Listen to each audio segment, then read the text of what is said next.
दाढ़ी रखने पर पाबंदी है, कलमे पर पाबंदी है। फिर एक मौका आया, रूस वालों ने एक मसनूई एक जनाजा निकाला, कहा मुसलमानों के खुदा का अल्लाह, हमने जनाजा पढ़ा दिया।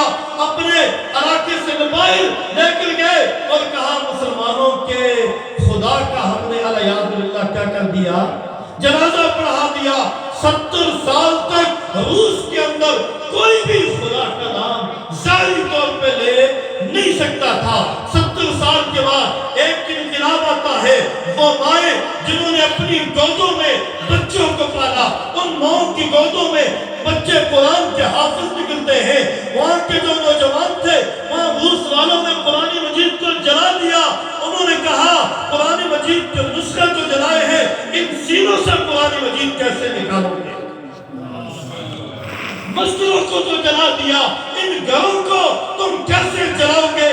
कहा उन कुरान के हाफिजों ने अपनी औरतों को कुरान मजीद याद करवाया, उन औरतों ने अपने बच्चों को कुरान मजीद याद करवाया, उन माओं ने ऐसा इनकलाब बर्पा किया, उन जवानों ने ऐसा इनकलाब बर्पा किया।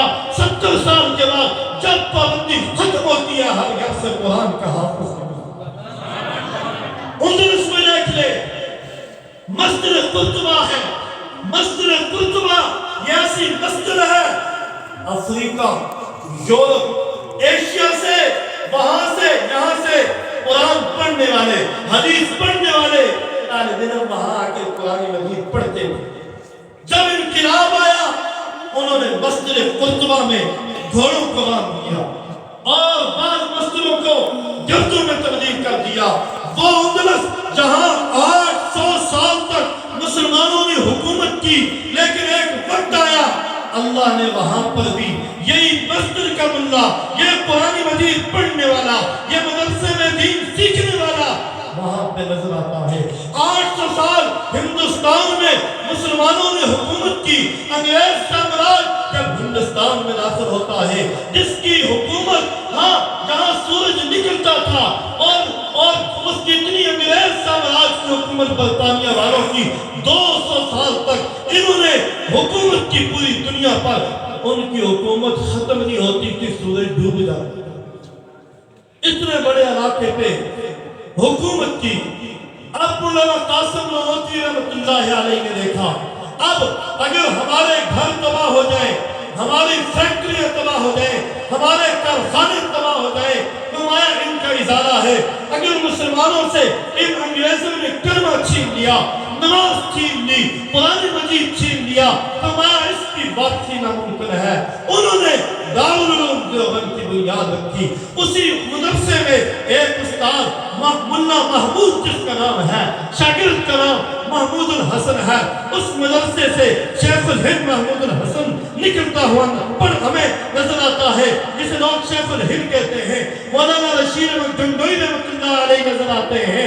इसी हिंदुस्तान से हमें अमीर शाह कश्मीरी नजर आता है, और वही अंग्रेज साम्राज्य जो इस्लाम को मिटाने के लिए आया था, हुसैन मदनी रहमतुल्लाह अलैह हमें नजर आते हैं। अताउल्लाह शाह बुखारी रहमतुल्लाह अलैह हमें नजर आते हैं। और ज़माने गुजरते हैं, हक और बातिल का मार्का क़यामत तक के लिए चलता रहेगा, लेकिन मुसलमान मायूस हो जाता है। मुसलमान को कभी भी मायूस नहीं होना चाहिए। मुसलमान के अज़ाइम बुलंद होने चाहिए। मेरे बुजुर्गों, भाइयों, दोस्तों, आज भी हक और बातिल का मार्का है। अमेरिका का सदर कहता है अहले गज़ा के मुसलमानों के नामो निशान को मिटा देंगे, यहाँ आग लगा देंगे। अल्लाह ने अमेरिका के लॉस एंजलिस, जो दुनिया का सबसे महंगा शहर है, जहाँ एक जोड़ा कपड़ों का $10,000 में मिलता है, $10,000 में मिलता है, अल्लाह ने उसको आग का शहर बना दिया।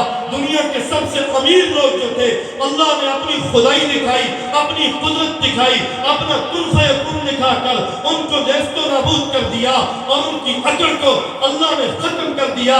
2 दिन पहले की बात है, जब ट्रंप ने ये कहा अहले गज़ा के जो मुसलमान हैं इन्हें मिस्र और उर्दू भेजा जाएगा, वहीं अमेरिका की हुकूमत में से चंद लोग खड़े हुए, उन्होंने कहा खबरदार, ये जो अपने लॉस एंजलिस में एक कलाकार है, वो कहता है मैंने खुद अपनी आंखों से देखा, ये कोई انسانی آگ لگی ہوئی نہیں تھی، یہ مسلمانوں کو خدا نے یہ آگ لگائی تھی۔ کام تباز آجا، قوم کا کافر کہتا ہے، میں نے اپنی آنکھوں سے دیکھا، وہاں سے آسمان سے پرندے آتے ہیں، ان آگ والی ٹہنیوں کو اٹھا کر دوسرے جنگل میں لے جاتے ہیں، وہاں آگ